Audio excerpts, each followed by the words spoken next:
സംഘടിപ്പിച്ചിട്ടുള്ള ഈ നിക്ഷേപക സംഗമത്തിൽ അധ്യക്ഷത വഹിക്കുന്ന ശ്രീ യുവ കോപ്പറേറ്റീവ് സൊസൈറ്റിയുടെ ഗുരുവായൂർ കൺവീനറായിട്ടുള്ള ശ്രീ KR ചന്ദ്രൻ അവർകൾ, വേദിയിൽ സന്നിഹിതനായിട്ടുള്ള യുവ കോപ്പറേറ്റീവ് സൊസൈറ്റിയുടെ ഡയറക്ടർ ശ്രീ ബാലുജി നായർ,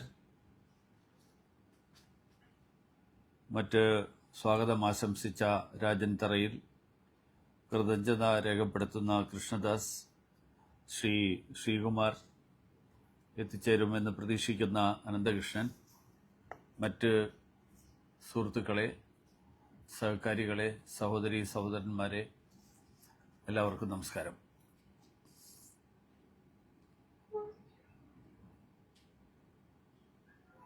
നാഷണൽ യുവ കോപ്പറേറ്റീവ് സൊസൈറ്റി ഏതാണ്ട് 25 വർഷം പൂർത്തിയായിട്ടുള്ള സാഹചര്യത്തിൽ ആണ് ഇന്ന് ഈ തരത്തിലുള്ള ഒരു സംഗമം ഇവിടെ സംഘടിപ്പിച്ചിട്ടുള്ളത്. യുവ കോപ്പറേറ്റീവ് സൊസൈറ്റി ശ്രീ അടൽ ബിഹാരി വാജ്പേയി പ്രധാനമന്ത്രിയായിരുന്ന കാലത്ത്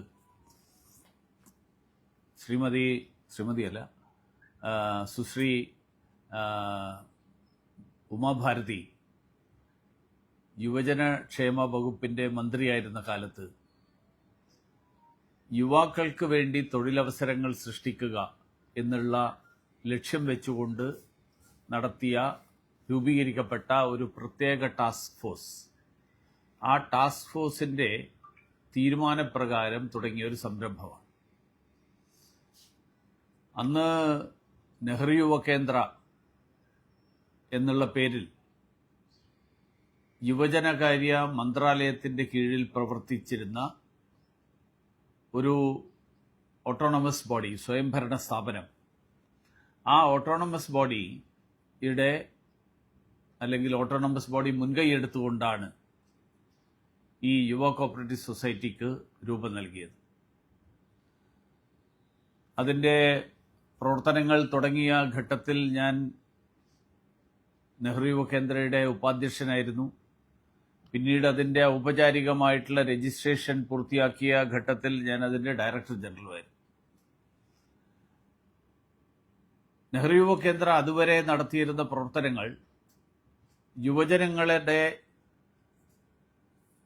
ക്രിയാശേഷിയെ നാടിന്റെ പുരോഗതിക്ക് വേണ്ടിയിട്ടുള്ള, വികസനത്തിന് വേണ്ടിയിട്ടുള്ള പ്രവർത്തനങ്ങളിൽ പങ്കാളികളാക്കുക, ഈ ലക്ഷ്യത്തോടുകൂടിയാണ് നെഹ്റു യുവ കേന്ദ്ര അതുവരെ പ്രവർത്തിച്ചിരുന്നത്.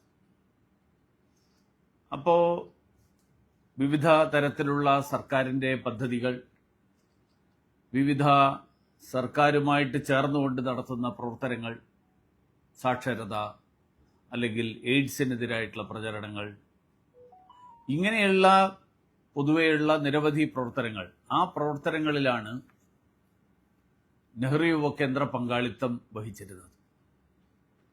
പക്ഷേ യുവാക്കളുടെ ഇടയിൽ ഒരു സർക്കാർ ഏജൻസി പ്രവർത്തിക്കുമ്പോൾ യുവാക്കളുടെ ഏറ്റവും സുപ്രധാനമായിട്ടുള്ള ചില വിഷയങ്ങൾ, ആ വിഷയങ്ങൾ കൂടി കൈകാര്യം ചെയ്യണം എന്നുള്ള ഉദ്ദേശത്തോടു കൂടിയാണ് യുവാക്കളിൽ സംരംഭകത്വം വളർത്തുക എന്നുള്ള ലക്ഷ്യത്തോടുകൂടി ഒരു സഹകരണ സംഘം, ഒരു എക്കണോമിക് ആക്ടിവിറ്റി അല്ലെങ്കിൽ ഒരു ഇൻകം ജനറേഷൻ ആക്ടിവിറ്റി, അങ്ങനെയുള്ളൊരു പ്രവർത്തനം ആരംഭിക്കണം എന്നുള്ള ടാസ്ക് ഫോഴ്സിന്റെ നിർദ്ദേശപ്രകാരമാണ്, തീരുമാനപ്രകാരമാണ് യുവജന കാര്യ മന്ത്രാലയവും നെഹ്റു യുവ കേന്ദ്രയും ഒക്കെ മുൻകൈയെടുത്തുകൊണ്ട് ഈ തരത്തിലുള്ള ഒരു ദേശീയ തലത്തിലുള്ള സഹകരണ സംഘം, അങ്ങനെ ഒരു സഹകരണ സംഘം രൂപീകരിക്കാനുള്ള തീരുമാനമെടുത്തു. അപ്പൊ സംരംഭകത്വം വളർത്തുക എന്നുള്ളതാണ് ലക്ഷ്യം എന്ന് ഞാൻ പറഞ്ഞു. സംരംഭകത്വത്തിന്റെ ഏറ്റവും പ്രധാനപ്പെട്ട ഘടകമാണ് സംരംഭകന് സംരംഭം തുടങ്ങാൻ ആവശ്യമായിട്ടുള്ള മൂലധനം, അത് സമാഹരിക്കാൻ വേണ്ടിയിട്ടുള്ള പ്രവർത്തനം.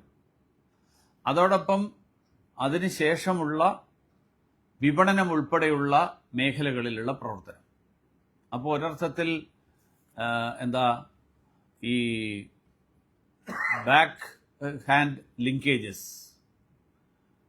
ഒരു സംരംഭം തുടങ്ങുന്നതിന് മുൻപുള്ള ലിങ്കേജ്, അതിൻ്റെ ഫോർവേഡ് ലിങ്കേജ്, അതിൻ്റെ വിപണനത്തിന് വേണ്ടിയിട്ടുള്ള പരിശ്രമം, ഈ കാര്യങ്ങൾ തുടങ്ങുക, ഈ കാര്യങ്ങൾക്ക് നേതൃത്വം നൽകുക എന്നുള്ള ലക്ഷ്യത്തോടു കൂടിയാണ് നാഷണൽ യുവ കോഓപ്പറേറ്റീവ് സൊസൈറ്റി എന്നുള്ള പേരിൽ രാജ്യവ്യാപകമായി ഒരു മൾട്ടി സ്റ്റേറ്റ് കോഓപ്പറേറ്റീവ് സൊസൈറ്റി ആക്ടിന്റെ കീഴിൽ കേന്ദ്ര സർക്കാരിൽ രജിസ്റ്റർ ചെയ്യുന്ന ഒരു സഹകരണ സംഘം എന്നുള്ള നിലയിൽ യുവ കോഓപ്പറേറ്റീവ് സൊസൈറ്റി പ്രവർത്തനം ആരംഭിച്ചു. അങ്ങനെ ആദ്യം തുടങ്ങിയ ശാഖകളിൽ ഒന്നായിരുന്നു തൃശ്ശൂരിലെ ശാഖ. ആ തൃശ്ശൂരിലെ ശാഖയുടെ പ്രവർത്തന മേഖല തൃശ്ശൂർ ടൗണിലോ അല്ലെങ്കിൽ പരിസര പ്രദേശങ്ങളിലോ മാത്രമല്ല, അത് ഗുരുവായൂർ വരെ അന്ന് ക്രമേണ വ്യാപിച്ചു. കാരണം ഒരുപക്ഷെ ആ പ്രവർത്തനത്തിന് അന്ന് തുടക്കം കുറിച്ച ആളുകളുടെ കൂട്ടത്തിൽ ശ്രീകുമാറുള്ളത് കൊണ്ടായിരിക്കും ഗുരുവായൂർ കൂടി അതിൻ്റെ ഭാഗമായത്. മറ്റ് സ്ഥലങ്ങളിലൊക്കെ ഇപ്പോൾ ചാലക്കുടിയിലും കൊടുങ്ങല്ലൂരിലും ഒക്കെ പ്രത്യേക ശാഖകൾ ഉണ്ടായപ്പോഴും തൃശ്ശൂർ ശാഖയുടെ ഭാഗമായിട്ട് തന്നെ ഗുരുവായൂർ ആ മേഖലയിൽ തന്നെ നിലനിന്നുകൊണ്ടാണ് കഴിഞ്ഞ 10-20 വർഷമായിട്ട് യുവ കോഓപ്പറേറ്റീവ് സൊസൈറ്റിയുടെ തൃശ്ശൂർ ശാഖ പ്രവർത്തിച്ചുകൊണ്ടിരിക്കുന്നത്. ഈ ശാഖയുടെ വിശദമായിട്ടുള്ള കണക്കുകൾ എൻ്റെ കൈവശമില്ല. ഇവിടെ സെക്രട്ടറിയും ബാക്കിയുള്ള ആൾക്കാരുടെ കയ്യിൽ വിശദമായിട്ടുണ്ടാവും. കാരണം ഞാൻ ആദ്യഘട്ടങ്ങളിൽ തൃശ്ശൂരിൽ വന്നിരുന്ന കാലത്ത് ഈ ചെറിയ തുകയ്ക്ക് വേണ്ടി അമിതമായ പലിശ നൽകേണ്ടി വരുന്ന ധാരാളം ചെറിയ ചെറിയ സംരംഭകരുണ്ട്. ഉദാഹരണത്തിന് തൃശ്ശൂർ ടൗണിൽ പൂക്കച്ചവടം നടത്തിയിരുന്ന ആൾക്കാർ, ആ പൂക്കച്ചവടം നടത്തിയിരുന്ന ആളുകൾക്ക് അവർക്ക് ആവശ്യം 50,000 അല്ലെങ്കിൽ അതിൽ താഴെയുള്ള എമൗണ്ട് ഒക്കെയാണ്. പക്ഷെ ആ 10-20,000 രൂപ വരെ പോലും അവരുടെ കൈവശമില്ലാത്തതുകൊണ്ട് ആ പണം അമിത പലിശയ്ക്ക്, നമ്മുടെ നാട്ടിൽ വട്ടിപ്പണക്കാർ എന്നൊക്കെ പറയുന്ന ആൾക്കാർ, അങ്ങനെയുള്ള ആളുകളിൽ നിന്ന് പണം വായ്പക്കെടുക്കേണ്ടി വരുന്ന ഒരു സാഹചര്യം, ആ സാഹചര്യം ഉണ്ടായിരുന്നതും അത് പരിഹരിക്കാൻ യുവ കോഓപ്പറേറ്റീവ് സൊസൈറ്റി, നമ്മുടെ തൃശ്ശൂർ ശാഖ അങ്ങനെയുള്ള ആളുകൾക്ക് വായ്പ കൊടുത്തതിന്റെ ഫലമായിട്ട് അവരുടെ പ്രശ്നങ്ങൾക്ക് പരിഹാരം കണ്ടെത്തുന്നതിൻ്റെയൊക്കെ അനുഭവങ്ങൾ എൻ്റെ ഓർമ്മയിൽ ഇപ്പോഴുണ്ട്. അപ്പോൾ ഈ തരത്തിലുള്ള സംരംഭം എന്ന് പറയുമ്പോൾ കോടികളുടെ സമ്പാദ്യം അല്ലെങ്കിൽ കോടികളുടെ മൂലധന നിക്ഷേപമുള്ള സംരംഭങ്ങളല്ല, ചെറുകിട സംരംഭങ്ങൾ. കാരണം വലിയ സംരംഭങ്ങൾ തുടങ്ങാൻ ഇന്നത്തെ കാലത്ത് ബാങ്ക് വായ്പ ലഭിക്കാനുള്ള പരിമിതികൾ, പലതരത്തിലുള്ള കടമകളൊക്കെ ഉണ്ട്. പക്ഷേ വലിയ എമൗണ്ട് നിക്ഷേപിച്ചുകൊണ്ട് അല്ലെങ്കിൽ മൂലധന നിക്ഷേപം നടത്തിക്കൊണ്ട് സംരംഭങ്ങൾ തുടങ്ങാൻ ശ്രമിക്കുന്ന ആളുകൾ അതിനു വേണ്ടിയിട്ടുള്ള കടമകൾ കടക്കാനും അവർ പരിശ്രമം നടത്താൻ ശേഷിയുള്ള ആളുകളാണ്. പക്ഷെ ചെറുകിട സംരംഭകർക്ക് ആ തരത്തിലുള്ള ഒരു കടമ്പ കടക്കാൻ വേണ്ടിയിട്ടുള്ള പരിശ്രമം നടത്താൻ തന്നെ അവർക്ക് ശേഷിയില്ലാത്ത ആൾക്കാരാണ്. അപ്പോൾ തുടക്കത്തിൽ 50,000 രൂപ വരെ മാത്രം വായ്പ എന്ന് പരിമിതപ്പെടുത്തിക്കൊണ്ടാണ് യുവ കോഓപ്പറേറ്റീവ് സൊസൈറ്റി അതിന്റെ വായ്പാ പദ്ധതികൾ ആവിഷ്കരിച്ചിരുന്നത്. അപ്പോൾ നിക്ഷേപകരിൽ നിന്ന് വരുന്ന പണം, നിക്ഷേപമായിട്ട് സ്വീകരിക്കുന്ന പണം ഇതുപോലെയുള്ള സംരംഭങ്ങൾക്ക് വേണ്ടിയിട്ട് നാടിന് പ്രയോജനകരമായിട്ടുള്ള, നാട്ടിലെ ചെറുപ്പക്കാർക്ക് പ്രയോജനകരമായിട്ടുള്ള അവരുടെ അത്തരത്തിലുള്ള പരിശ്രമങ്ങളിലൂടെ ഒരുപക്ഷെ അവർക്ക് മാത്രമല്ല അവരോട് ചേർന്ന് നിന്ന് പ്രവർത്തിക്കുന്ന നിരവധി ആളുകൾ, അങ്ങനെയുള്ള ആളുകൾക്ക് വരുമാന മാർഗമാകുന്ന, ഞാൻ നേരത്തെ പറഞ്ഞതുപോലെ ഒരു ഇൻകം ജനറേറ്റിംഗ് ആക്ടിവിറ്റി, അങ്ങനെയുള്ള വരുമാന മാർഗമാകുന്ന ഒരു പ്രവർത്തനം എന്നുള്ള നിലയിലാണ് യുവ കോഓപ്പറേറ്റീവ് സൊസൈറ്റിയുടെ പ്രവർത്തനം കഴിഞ്ഞ ഇത്രയും വർഷങ്ങളായിട്ട് രാജ്യത്തുടനീളം നടക്കുന്നത്. ഇന്നിപ്പോൾ കേരളത്തിന് പുറമെ മഹാരാഷ്ട്രയിലും തമിഴ്നാട്ടിലും ഗുജറാത്തിലും പിന്നെ മധ്യപ്രദേശിലും ഒക്കെ, കാരണം നിങ്ങൾ ഇന്ത്യ മുഴുവൻ എന്തുകൊണ്ടില്ല എന്ന് ആലോചിക്കുകയാണെങ്കിൽ സഹകരണ പ്രസ്ഥാനങ്ങളുടെ ഒരു ചരിത്രമെടുത്ത് പരിശോധിച്ചാൽ സഹകരണ പ്രസ്ഥാനങ്ങൾ പൊതുവെ ഇന്ത്യയുടെ പടിഞ്ഞാറൻ തീരത്താണ് സജീവമായിട്ട് പ്രവർത്തിക്കുന്നത്. കിഴക്കൻ തീരത്തുള്ള സംസ്ഥാനങ്ങളിൽ സഹകരണ പ്രസ്ഥാനങ്ങൾ സജീവമല്ല. അതിന് കാരണം എന്താണ് എന്നുള്ളതൊക്കെ വിശദമായിട്ട് പഠിക്കുകയും അതിൻ്റെ പശ്ചാത്തലവും സാഹചര്യവും ഒക്കെ നമുക്ക് ഞാനിപ്പോൾ ചർച്ചയിലേക്ക് പോകാൻ ആഗ്രഹിക്കുന്നില്ല. പക്ഷെ പടിഞ്ഞാറൻ തീരത്ത് ഏറ്റവും മുകളിൽ ഗുജറാത്ത് തൊട്ട് ഗുജറാത്ത്, മഹാരാഷ്ട്ര, കർണാടക, കേരള ഈ സംസ്ഥാനങ്ങളിലാണ് ഏറ്റവും സജീവമായിട്ടുള്ള, ഉദാഹരണത്തിന് നമ്മൾ നോക്കിയാൽ അമുൽ ഉണ്ടായിട്ടുള്ളത് ഗുജറാത്തിലാണ്. ഇതുപോലെയുള്ള രാജ്യത്തെ എടുത്തു പറയാവുന്ന ഏത് സഹകരണ പ്രസ്ഥാനം, വലിയ തോതിലുള്ള സഹകരണ പ്രസ്ഥാനങ്ങൾ എടുത്തു കഴിഞ്ഞാലും ആ സഹകരണ പ്രസ്ഥാനങ്ങളൊക്കെ ഈ പടിഞ്ഞാറൻ തീരത്താണ് ഇവയെല്ലാം വളർന്നു വന്നിട്ടുള്ളതും വികസിച്ചിട്ടുള്ളതും. സഹകരണ മേഖല നമുക്കെല്ലാവർക്കും അറിയാം. സ്വാതന്ത്ര്യ സമരകാലത്ത് മഹാത്മാഗാന്ധിജിയുടെ നേതൃത്വത്തിൽ ഇന്ത്യൻ സ്വാതന്ത്ര്യത്തിന് വേണ്ടിയിട്ടുള്ള പോരാട്ടം നടന്നിരുന്ന ഘട്ടത്തിൽ സമ്പദ്ഘടനയും ഇന്ത്യക്കാരുടെ കൈകളിൽ ആവുക എന്നുള്ള ലക്ഷ്യത്തോടു കൂടിയാണ് സഹകരണ പ്രസ്ഥാനത്തിന് ഇന്ത്യയിൽ തുടക്കം കുറിക്കപ്പെട്ടത്. പക്ഷെ ക്രമേണ സ്വാതന്ത്ര്യാനന്തര ഭാരതത്തിൽ സഹകരണ പ്രസ്ഥാനം ഒരു എല്ലാവർക്കും ഒരു കറവ പശു എന്നുള്ള നിലയിലേക്ക് മാറി. അതിന്റെ ദുരന്ത ഫലങ്ങളാണ് തൃശ്ശൂർ ജില്ലക്കാരോട് ഞാൻ പ്രത്യേകിച്ച് പറയേണ്ട ആവശ്യമില്ല. തൃശ്ശൂർ ജില്ലയിൽ അത്തരത്തിലുള്ള നിരവധി സംഭവങ്ങളുണ്ടായി. വിശ്വാസ്യത നഷ്ടപ്പെടുന്ന ഒരു മേഖലയായിട്ട് സഹകരണ പ്രസ്ഥാനം മാറി. കാരണം അത് നടത്തിക്കൊണ്ടിരുന്ന ആളുകൾ ആരുടെയോ പണം വരുന്നു, ആ പണം ഉപയോഗിച്ച് കുറെ കാര്യങ്ങൾ അവരുടെ ജീവിതവും അവരുടെ കാര്യങ്ങളും നടത്താൻ വേണ്ടിയിട്ടുള്ള ഒരു മാർഗമായിട്ട് സഹകരണ പ്രസ്ഥാനത്തെ ഉപയോഗിച്ചതിൻ്റെ ദുരന്തഫലങ്ങളാണ് നമ്മൾ കഴിഞ്ഞ കാലങ്ങളിൽ കണ്ടുകൊണ്ടിരുന്നത്. അപ്പോൾ അതുകൊണ്ട് അതിലൊരു പരിഹാരം ഉണ്ടാക്കുക എന്നുള്ള ലക്ഷ്യത്തോടു കൂടിയാണ് നമ്മുടെ സമ്പദ്ഘടനയെ ശക്തിപ്പെടുത്താൻ വേണ്ടി പ്രധാനമന്ത്രി നരേന്ദ്രമോദിജിയുടെ നേതൃത്വത്തിൽ നിരവധി പരിശ്രമങ്ങൾ, നിരവധി നടപടികൾ, ആ നടപടികൾ എടുത്തതിൻ്റെ ഭാഗമായിട്ട് സഹകരണ മേഖലയിലും ശ്രമങ്ങൾ ഉണ്ടായതിൻ്റെ ഭാഗമായിട്ടാണ് ഇപ്പോൾ നേരത്തെ ഇവിടെ സൂചിപ്പിച്ചതുപോലെ ഇത്രയും കാലം സംസ്ഥാനങ്ങളാണ് പൂർണ്ണമായിട്ട് സഹകരണ വകുപ്പ് കൈകാര്യം ചെയ്തിരുന്നത്. അതിൽ കേന്ദ്രത്തിൽ കൃഷി വകുപ്പിന്റെ ഭാഗമായിട്ടൊരു ചെറിയൊരു സംവിധാനം ഉണ്ടായിരുന്നു എന്നുള്ളതിനൊഴിച്ചാൽ ഒരു പ്രത്യേക സഹകരണ വകുപ്പ് മന്ത്രാലയം, അങ്ങനെ ഒരു മന്ത്രാലയം രൂപീകരിക്കപ്പെടുന്നത് ഈ നരേന്ദ്രമോദി സർക്കാരിന്റെ കാലത്താണ്. അന്ന് ആ ചുമതല അതിന്റെ ആദ്യത്തെ മന്ത്രി എന്നുള്ള നിലയിലാണ് സഹകരണ വകുപ്പിന്റെ പ്രത്യേക മന്ത്രാലയത്തിന്റെ മന്ത്രി എന്നുള്ള നിലയിൽ ശ്രീ അമിത്ഷാജി അതിന്റെ മന്ത്രിയായി. അദ്ദേഹം കഴിഞ്ഞ 5-6 വർഷക്കാലമായിട്ട് ആ മേഖലയിൽ, അദ്ദേഹം ഗുജറാത്തുകാരനാണ്, അതുകൊണ്ട് അദ്ദേഹത്തിന് സഹകരണ മേഖല ആരും പരിചയപ്പെടുത്തി കൊടുക്കേണ്ട ആവശ്യമില്ലായിരുന്നു. ഈ മേഖലയിലുള്ള ഇത്തരത്തിലുള്ള പോരായ്മകൾ പരിഹരിക്കാൻ വേണ്ടിയിട്ടുള്ള ശ്രമങ്ങൾ നടത്തിയത്. 3 കാര്യങ്ങളാണ് അതിന്റെ പിന്നിൽ പ്രധാനമായിട്ട് സഹകരണ പ്രസ്ഥാനം ദുർബലമാകുന്നതിന് കാരണങ്ങളായിട്ട് കണക്കാക്കിയത്. ഒന്ന്, കാലങ്ങളായിട്ട് നിയമങ്ങളിൽ ഒരു തരത്തിലുള്ള മാറ്റം ഉണ്ടായില്ല. കാലഘട്ടം മാറുന്നതിനനുസരിച്ച് 1947 അല്ലെങ്കിൽ 1800-കളിൽ സഹകരണ പ്രസ്ഥാനം ഇന്ത്യയിൽ രൂപം കൊണ്ട സമയത്തോ ഉണ്ടായിരുന്ന സാഹചര്യത്തിൽ നിന്ന് ഇന്നത്തെ സാഹചര്യം വളരെ വളരെ മാറിക്കഴിഞ്ഞു.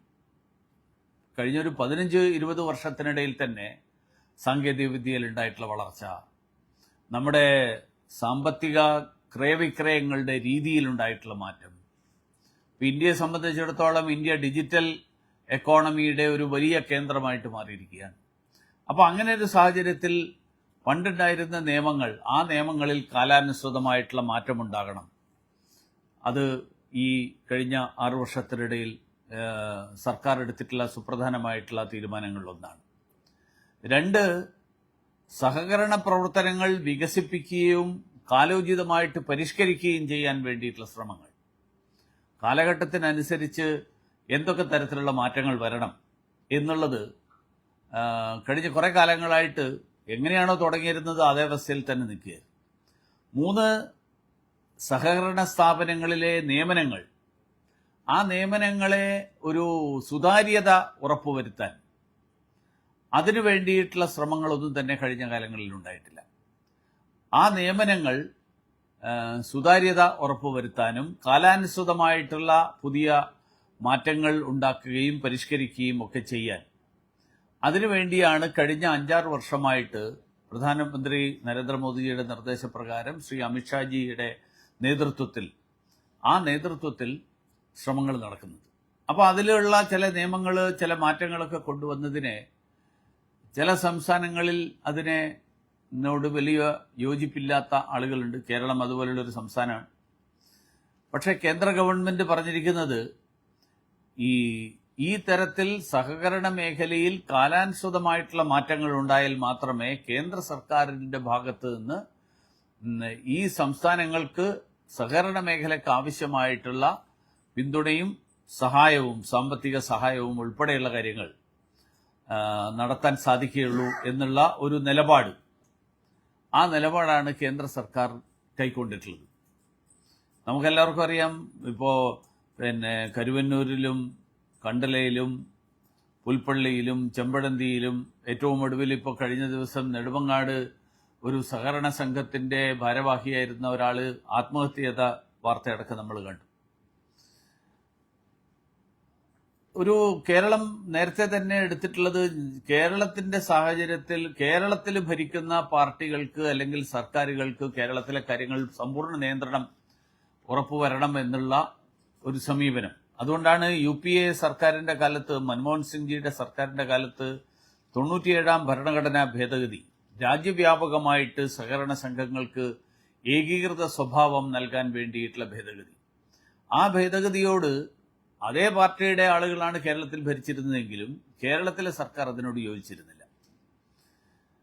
സഹകരണ മന്ത്രാലയം രൂപീകരിച്ചപ്പോൾ, കേന്ദ്ര സർക്കാർ രൂപീകരിച്ചപ്പോൾ അതിനെതിരായിട്ടും പ്രതിപക്ഷം ഒരുമിച്ച് നിന്ന് അതിനെതിരായിട്ട് സമീപനം, ഒരു നിലപാടെടുക്കുന്ന സ്ഥിതിയായിരുന്നു. കേരളത്തിൽ ഭരണകക്ഷിയുടെ സെക്രട്ടറി ആയിട്ടുള്ള ആള് ഒരു ലേഖനത്തിൽ അദ്ദേഹം എഴുതിയത്, കേരളത്തിലെ നിക്ഷേപകരെ കൊള്ളയടിക്കാനുള്ള നീക്കമായി വേണം അമിത്ഷാ കൊണ്ടുവന്ന കേന്ദ്ര സഹകരണ നിയമത്തെയും അതിന്റെ അടിസ്ഥാനത്തിൽ പ്രവർത്തിക്കുന്ന സംസ്ഥാനാന്തര സഹകരണ സംഘങ്ങളെയും കാണേണ്ടത് എന്നാണ്.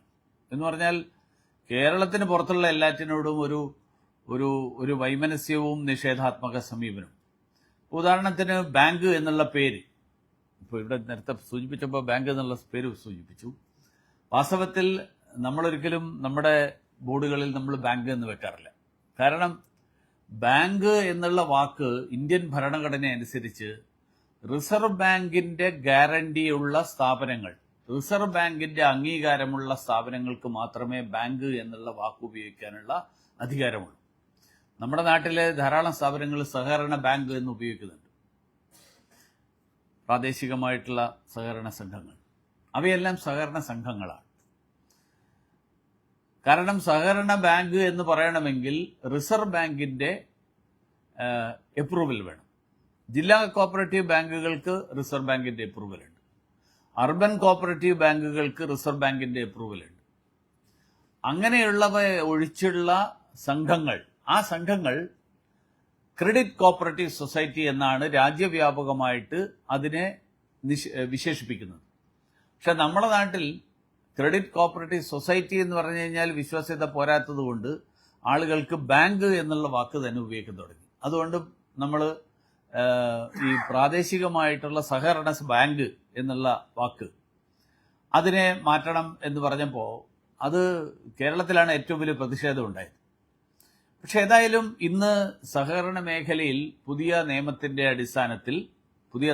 അടിസ്ഥാനത്തിൽ സർക്കാർ പദ്ധതികൾ അടക്കം നടപ്പിലാക്കാനുള്ള നിർവഹണ ഏജൻസികളായിട്ട് ഉൾപ്പെടെ സഹകരണ സംഘങ്ങൾക്ക് അവസരം നൽകാൻ ഉതകുന്ന തരത്തിലും പ്രാഥമിക കാർഷിക വായ്പാ സംഘങ്ങളെ പുതിയ സഹകരണ നയം മൾട്ടിപർപ്പസ് കോപ്പറേറ്റീവ് സൊസൈറ്റികളായിട്ട്, കാരണം നേരത്തെ ഉണ്ടായിരുന്നതിന്റെ നിയമത്തിൽ ധാരാളം പരിമിതികളുണ്ടായിരുന്നു.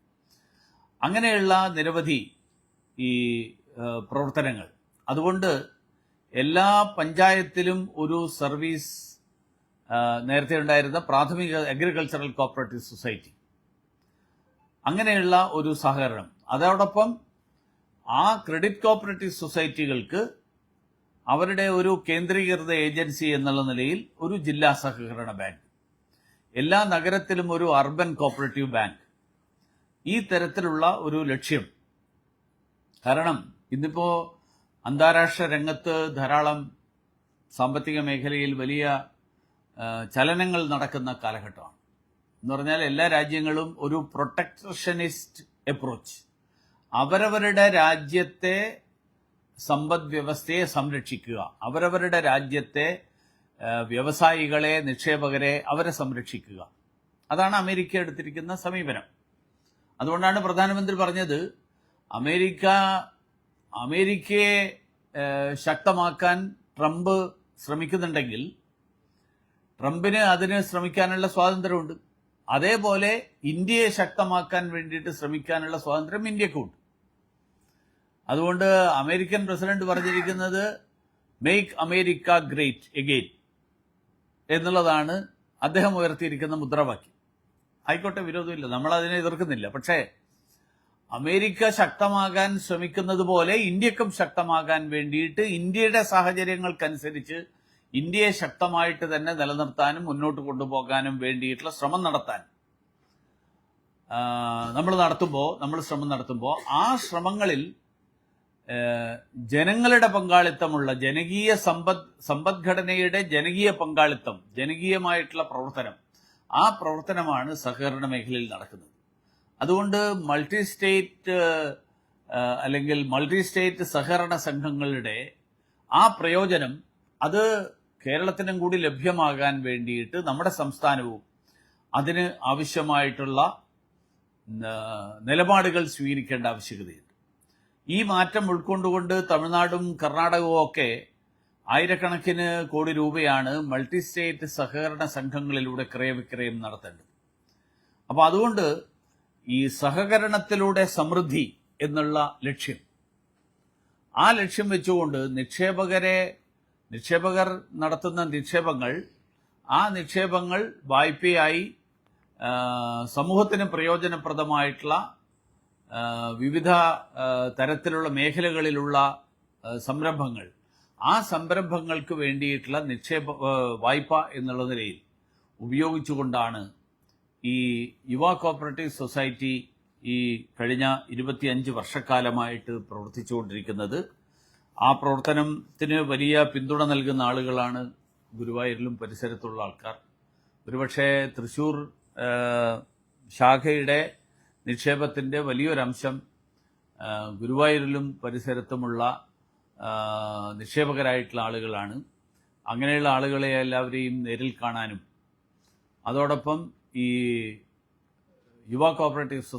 നാഷണൽ യുവ കോപ്പറേറ്റീവ് സൊസൈറ്റിയുടെ 25 വർഷം ആഘോഷിക്കുന്ന ഈ വേളയിൽ ആ ആഘോഷത്തിന്റെ ഭാഗമായി ഈ തരത്തിലുള്ള ഒരു സംഗമം ഇന്നിവിടെ സംഘടിപ്പിച്ച തൃശൂർ ശാഖയുടെ ഭാരവാഹികളെ അനുമോദിക്കാനും നിങ്ങൾക്കെല്ലാവർക്കും ഈ പുതിയ കാലഘട്ടത്തിൽ സഹകരണ നയത്തിന്റെ പ്രയോജനം എല്ലാവർക്കും ലഭ്യമാകട്ടെ എന്ന് ആശംസിക്കാനും ഗുരുവായൂരിൽ പ്രത്യേകിച്ച് ശ്രീ ഗുരുവായൂരപ്പന്റെ അനുഗ്രഹങ്ങൾ എല്ലാവർക്കും ഉണ്ടാകട്ടെ എന്നുകൂടി ആശംസിച്ചുകൊണ്ട് ഞാൻ എൻ്റെ വാക്കുകൾ അവസാനിപ്പിക്കുന്നു. എല്ലാവർക്കും നമസ്കാരം.